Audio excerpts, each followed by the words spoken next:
प्रिया, पहले आपका जवाब मैं चाह रहा हूं। कंचना कह रही है कि एक तो ये पारिवारिक मसला है, इसको उठाना गलत है। आप भी मानती हैं रोहिणी आचार्य का मसला पारिवारिक मसला है, इसको नहीं उठाया जाना चाहिए? अनुप्रिया, मानक जी, अगर ये पारिवारिक मामला होता तो मेरा ये मानना है कि सोशल मीडिया का प्लेटफॉर्म इस्तेमाल नहीं करना चाहिए था। रोहिणी आचार्य जी भी अगर पार्टी से जुड़ी हैं, परिवार से जुड़ी हैं, तो उनका भी नाराजगी उनको नहीं करना चाहिए था।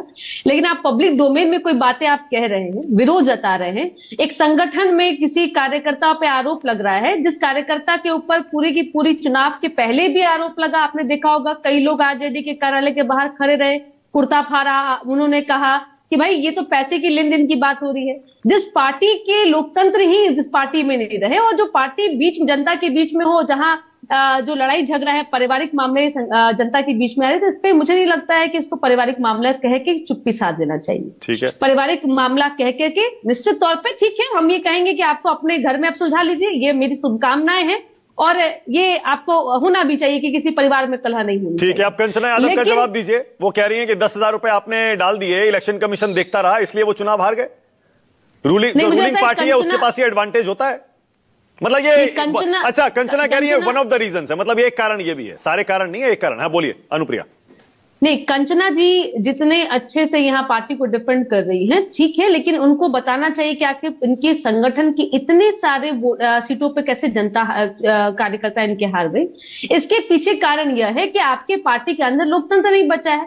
इनके अंदर गठबंधन में कैसी असमंजस की स्थिति है, फ्रेंडली फाइट हो रही है, फैमिली फाइट हो रही है। जहां फ्रेंडली फाइट है, फैमिली फाइट है, वो क्या जनता के बीच में जाएगी? और जनता ये जान रही है कि जब भी आप राजनीतिक में परिवार को लेकर आगे चलेंगे, परिवार की संपत्ति आपको बढ़ानी आपकी मंशा होगी, परिवार के लोगों को पावर सेंट्रिक बनाइएगा, तो स्थिति आएगी ही आएगी, ईगो क्लैश होगा ही होगा।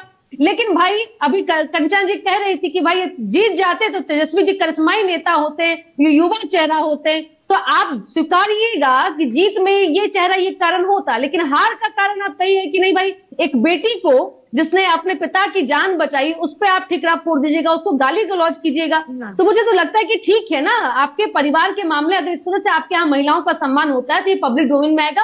और जानना भी चाहिए कि जो परिवार देश बिहार चलाने की बात करती है, वो अपने घर में अपने महिलाओं का कैसे। अच्छा ठीक है अनुप्रिया, ओके, मेरा ये तरीका भी नहीं है। अच्छा अनुप्रिया, ओके, मेरे पास 2 सवाल और है आपके लिए, 2 सवाल और है अनुप्रिया। पहला यह है कि प्रशांत किशोर आज पलट गए अपने वो राजनीति से संन्यास लेने वाले बयान पर। आप ही को लेकर, आपकी पार्टी को लेकर उन्होंने भविष्यवाणी की थी 25 से कम सीटें आएंगी। आपका निजी तौर पर क्या मानना है? मैं जेडीयू की राय नहीं पूछ रहा हूं। अनुप्रिया, आपका निजी तौर पर क्या मानना है? क्या प्रशांत किशोर को संन्यास लेना चाहिए क्या, या उनको राजनीति में बने रहना चाहिए? मैं पहले सवाल से ही जवाब देती हूँ मानक जी, कि मैं कंचना जी को पहले बता रही थी कि आपके यहाँ क्या है, लेकिन हमारे यहाँ जो वोट प्रतिशत बढ़ा है, आपने देखा होगा महिलाओं का वोट प्रतिशत बढ़ा है। वो 2 दशकों का नीतीश कुमार जी का काम था, नीतीश कुमार जी के प्रति बिहार की जनताओं का फेथ था, इस कारण ये वोट प्रतिशत बढ़ा। आप आकलन नहीं कर पा रही है, मेरी शुभकामनाएं, आप आकलन मत कीजिए। इसी तरह 30 में भी हम महागठबंधन को सत्ता में आने नहीं देंगे, क्योंकि आप इसी तरह की आरोप प्रत्यारोप करते रहेंगे। दूसरी बात, मैंने प्रशांत किशोर के बारे में चुनाव के पहले भी कहा था, वो राजनीतिक किशोर है, अभी वो क्रीड़ा कर रहे हैं, खेल रहे हैं, इसी तरह का खेल करते रहे। हम लोग के यहाँ एक बोलचाल की भाषा है कि जो बच्चा हम लोग को गेम में, जिसको गेम के रूल रेगुलेशन को नहीं समझते, उसको दूध भात कहते हैं हम लोग, तो वो दूध भात है। और राजनीतिक में जहां इनके बातों पे बिहार की जनता विश्वास नहीं करती है। जो व्यक्ति अपने आप को ये कहा कि बिहार में कोई काम नहीं हुआ, बिहार की जनता ने देखा ना, प्रशांत किशोर जी 2015 में जेडीयू के लिए काम कर रहे हैं। बड़ा दिल दिखाइए अनुप्रिया, बड़ा दिल दिखाइए और बोलिए प्रशांत किशोर को संन्यास नहीं लेना चाहिए। हम तो चाहते हैं विपक्ष में जितने नेता रहे, जितनी पार्टियां रहे, उतना अच्छा है।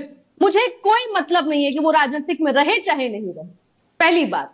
दूसरी बात, वो राजनीतिक में है, वो पैसे के दम पे है। मैंने पहले भी कहा और आज भी कह रही हूं, जन स्वराज ऐसी पार्टी है जो धनबल की पार्टी है। वहां कार्यकर्ता जो काम करता है उसको पैसे महीने पे मिलती है। मानक जी, मैं अपने संगठन से 14 सालों से जुड़ी हूं और मुझे कोई महीना नहीं मिलता है। ये मेरी इच्छा है कि मैं सामाजिक जीवन में कार्य करना चाहती हूँ, इसलिए मैं ओके, एक सवाल और, खरीद बिक्री की बात होती है। एक सवाल और, आपके कार्यकर्ता को टिकट चुनाव लड़ने के लिए 21,000 की मिनिमम राशि देनी पड़ती है, वो पार्टी कैसे चलेगी? बिहार की जनता इतना बड़ा दिल नहीं दिखाएगी। ठीक है अनुप्रिया, एक सवाल और, ओके, एक सवाल और अनुप्रिया, ये विधानसभा के अध्यक्ष पद को लेकर बीजेपी और जेडीयू में खींचतान चल रही है, हम ये सुन रहे हैं, क्या ये सच है? आपको चाहिए, जेडीयू को चाहिए अध्यक्ष का पद विधानसभा का? देखिए, मैंने आपको भी कहा कि महागठबंधन के अंदर फ्रेंडली फाइट और फैमिली फाइट, हमारे यहाँ हम संगठन चुने, हमारी जो एनडीए अलायंस जीती, इसमें एक बहुत अच्छा रोल रहा कि हमारे यहाँ लोकतांत्रिक प्रक्रिया के तहत आपस में सामंजस्य बैठा करके हमने काम किया। हमारी स्ट्रैटेजी बिहार की जनता को पसंद आई, हमारा कार्यकाल पसंद आया, इसलिए हमारे यहाँ कोई खींचतान नहीं है। अब तो देखिए मानक जी, आप ही सवाल नहीं पूछ रहे हैं कि मुख्यमंत्री जी शपथ लेंगे कि नहीं लेंगे, नीतीश कुमार जी नहीं अब नहीं पूछ रहा हूं, नहीं इसलिए नहीं पूछ रहा हूं क्योंकि देखिए, इसलिए नहीं पूछ रहा हूं क्योंकि हमारे पास हमारे सूत्रों से पक्की खबर आ चुकी है कि बीजेपी हो, जेडीयू हो, एलजेपीआर हो, हम हो, आरएलएम हो, सब में कंफर्म हो गया है कि नीतीश जी के नाम पर आम सहमति। मैं कहती हूं कि इस साल के जनवरी से मैं आपके डिबेट में लगातार एक सवाल का जवाब देते रही। मानक जी, आप आमंत्रण भी देते रही कि मुख्यमंत्री नीतीश कुमार जी शपथ ग्रहण लेंगे, आप आइएगा, और आज वो दिन भी आ गया, मुझे बहुत खुशी है। स्पीकर कौन बनेगा?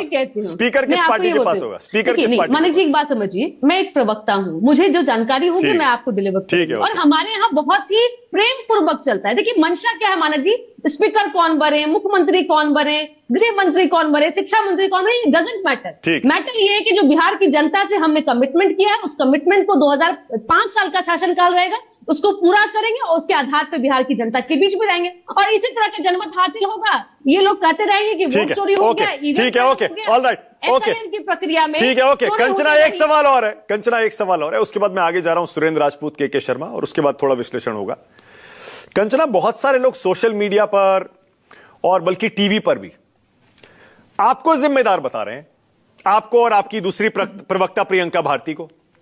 वो ये कह रहे हैं कि ऐसी प्रवक्ता आरजेडी ने टीवी पर रख दी जो कि गाली गलौज करती हैं, झगड़ा करती हैं, भला बुरा कहती हैं, और आरजेडी का बहुत नुकसान इन दोनों ने। अच्छा, अनुप्रिया भी इसी पर शायद कुछ कहना चाह रही है, बोलिए अनुप्रिया। मैं कंचना जी के बोलने के पहले एक बात कह दूं, क्योंकि देखिए मैं भी एक महिला हूं और मैं भी जानती हूं कि किस तरह से संघर्ष करके हम लोग यहाँ पहुंचे राजनीतिक में।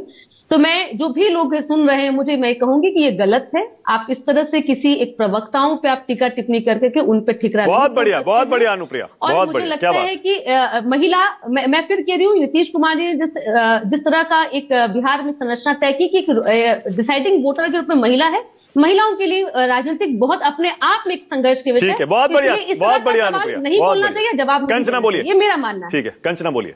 बहुत बहुत शुक्रिया आपको अनुप्रिया जी, मुझे मालूम है कि आपका स्टैंड क्या है, पहले से ही मालूम था, आज भी मालूम है, इसके लिए बहुत बहुत धन्यवाद आपको। लेकिन मानक जी, मैं आपके शो पर लगातार हमेशा बैठती रही हूँ, और क्या आप मुझे ये कह सकते हैं कि मैं यहाँ पर भद्दी भाषा बोलती हूँ या फिर लड़ने झगड़ने लगती हूँ या आउट ऑफ कंट्रोल हो जाती हूँ? दरअसल समस्या कहाँ पर है? 10-20 सालों, खासकर 10 सालों में टीवी डिबेट्स को एक दंगल की तरह बना दिया गया है, जहां पर चीखने चिल्लाने, बीच में अगर दो प्रवक्ता अपोजिशन के और सत्ता पक्ष के लड़े नहीं, तब तक टीआरपी मिलती नहीं। और ऐसे टीवी स्पेस में हमें अपनी बातों को कहना पड़ता है, और जब हमें ऐसे टीवी स्पेस में अपने बातों को कहना पड़ता है तो हमें उन्हीं के लहजे को इस्तेमाल करना पड़ता है जिस लहजे में वो हमसे सवाल कर रहे होते हैं और जिस लहजे में वो हमसे एक्सपेक्ट कर रहे होते हैं। मानक जी, हमें जैसे अपने टीवी स्क्रीन पे जैसे स्पेस देंगे, जितना स्पेस देंगे, जिस तरह से सवाल पूछेंगे हम उसी तरह से जवाब देंगे। बाकी टीवी चैनल जो है जिस तरह से सवाल पूछेंगे हम उसी को जवाब देंगे। लेकिन मैं उनको कहना चाह रही हूँ कि ठीक है, कमेंट करिए, भद्दा कमेंट करिए, गाली दीजिए, कोई फर्क नहीं पड़ता है, क्योंकि शायद यही आपके संस्कार होंगे। आपके घर में भी बहन होंगी, बेटी होंगी, वो भी राजनीति में आना चाहती होंगी। मैं तो कहूंगी across the party, Bharatiya Janata party हो, कांग्रेस हो, जदयू हो, आरजेडी, कोई भी पॉलिटिकल पार्टी हो, हर पॉलिटिकल पार्टी में महिलाएं महफूज रहें, आगे बढ़े, तरक्की करें। ठीक है, ओके, ऑल राइट, ओके।